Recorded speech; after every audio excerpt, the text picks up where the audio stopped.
Essa discussão aberta de forma bem antecipada pelo presidente Jair Bolsonaro, já mexe com o cenário, o xadrez das eleições municipais que se avizinham em todo o Brasil, também no Ceará e especialmente em Fortaleza, que é o maior colégio eleitoral do Ceará, um dos maiores do Nordeste. E por quais razões mexe? Porque a partir do momento que o presidente admite com 3 anos e meio de antecedência que é candidato à reeleição, então você tem uma movimentação entre os aliados, entre os supostos adversários, para redefinir ações e estratégias em busca da manutenção do poder ou da conquista do poder em 2020. Exatamente isso, Zenô. E olha só, uma coisa é você trabalhar com um cenário em que ele cumpriria a promessa de campanha de que iria trabalhar contra a reeleição, de que ele entendia que não deveria haver reeleição no país. E aí, logicamente, que a perspectiva seria outra. Por exemplo, a partir desse momento em que de forma tão precoce o presidente Bolsonaro, porque que outros presidentes, ex-presidentes do país, desde o Instituto da Reeleição, assim que ganharam, que botaram aquela faixa presidencial no peito, já começaram a pensar em reeleição, isso aí não tem novidade. Bolsonaro está apenas repetindo um script. Qual é? Chegou no poder pensando nos próximos 4 anos. Mesmo tendo dito que estar no Planalto, no Palácio, era um abacaxi grande, mas pelo jeito não é tão grande. Esse abacaxi tem lá seus encantos. Agora, qual é a questão?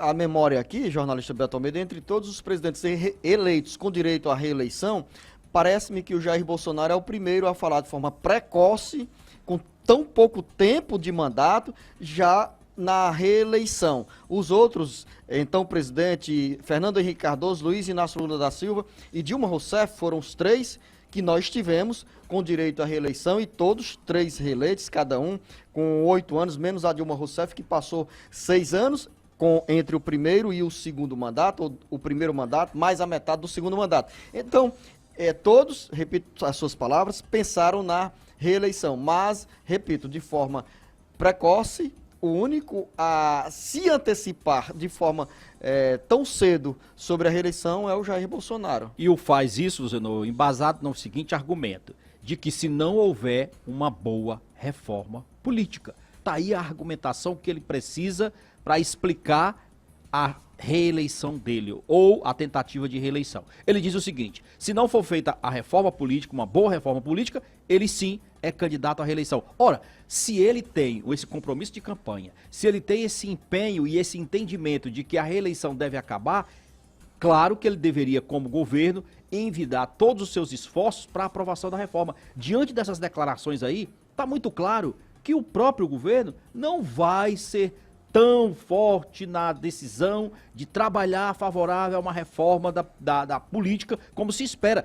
Agora, uma coisa é certa, quando ele já se coloca de forma tão antecipada, virão também as cobranças, os desgastes, porque ele se colocou muito cedo já na prateleira da questão do debate eleitoral, ele principalmente de ser um dos pré-candidatos. Isso daí tem os seus fatos positivos, mas tem também seus fatos negativos. Paralelo a essa admissão pela reeleição em 2022, o governo, o presidente Jair Bolsonaro, também vai trabalhar algumas pautas que têm apelo popular, que mexem com o bolso dos consumidores, dos brasileiros, dos cearenses. E talvez esteja também aí, Beto Almeida, o caminho mais sedimentado para se falar com mais abrangência e maior convicção sobre a reeleição do presidente Bolsonaro em 2022. Criar pautas positivas, Luzenor. Esse é o dever de casa de Bolsonaro e de todos os demais que trabalharam com o olho na reeleição. E o governo desse atual agora não está sendo diferente. Por exemplo, a questão de instituir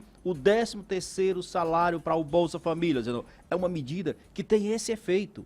Lógico, e principalmente sobre as regiões mais pobres, mais carentes do país. Qual é agora a novidade que o presidente está batendo. É uma que tem assim um caráter bom para a economia, mas que tem um aspecto também populista, não deixa de ser. O gás, Luciano, o gás, que hoje afeta muito a questão da distribuição dos mercados, que afeta muito a economia popular, pois ele está... O gás de cozinha. E o gás que chega para as indústrias também, tudo. No fim das contas, Luciano, ele quer reduzir esse gás em 50%. O valor. Isso significa dizer o quê? Ele falar e chegar diretamente para camadas mais pobres da população, é falar diretamente para a dona de casa, é falar diretamente para quem tem um pequeno negócio, quem tem uma lanchonete, quem tem um pequeno restaurante, quem traz economia ali para o seu bolso imediato. Então, essa é uma medida que o governo vai tratar para implementar. É óbvio, o governo vai trabalhar agora com essa questão das pautas positivas, principalmente nesse viés econômico, que Beto, traz alívio para o bolso, Luciano. Essa redução no valor do gás, seja o gás fornecido para a indústria, que é o gás natural. O gás natural. Tanto e também o gás de cozinha. O gás de cozinha, e principalmente o gás de cozinha, essa medida vai beneficiar milhões de brasileiros, milhares de cearenses, porque nós ainda temos muita gente cozinhando com lenha, Beto Fez Almeida. aumentar. Lenha. Infelizmente ainda temos esse retrato, não como alternativa, né, mas como necessidade mesmo, porque as pessoas não têm condições de comprar um botijão de gás que hoje, Lucinha, varia entre custa... 75 e até R$ 80 em alguns casos. E para finalizar esse assunto, citar também que você fez referência a essa questão do gás, a outra medida do que, Bolsa, do 13º salário para os beneficiários do Bolsa Família, que são medidas de cunho populista, mas antes de tudo de um cunho social e que tem reflexo na economia. E outra medida também, agora sim, que agrada a muita gente, é o fim dos radares móveis nas estradas brasileiras, porque se tem alguma coisa que as pessoas não gostam, é de meter a mão no bolso para pagar multa. Ah, Luciano, ninguém gosta de pagar a multa. Sabe por quê, Luciano? Não é só pela questão do aspecto econômico de se retirar dinheiro do seu bolso, de esvaziar. É porque, na realidade, o brasileiro não vê, na contrapartida disso, uma oferta, uma melhoria dos serviços. Porque, em tese, por lei, essas multas, o dinheiro delas deveria ser revertido em melhoria de BRs, de rodovias, na sinalização, na segurança viária. E você não percebe nada disso, Luciano. Então você fica se perguntando o seguinte: eu dirijo em estradas esburacadas, mal conservadas, mal sinalizadas, perigosas, e aí? Ainda vou ter que pagar para cada vez que eu tiver uma multa e sem ter retorno? Esse é o problema, meu caro.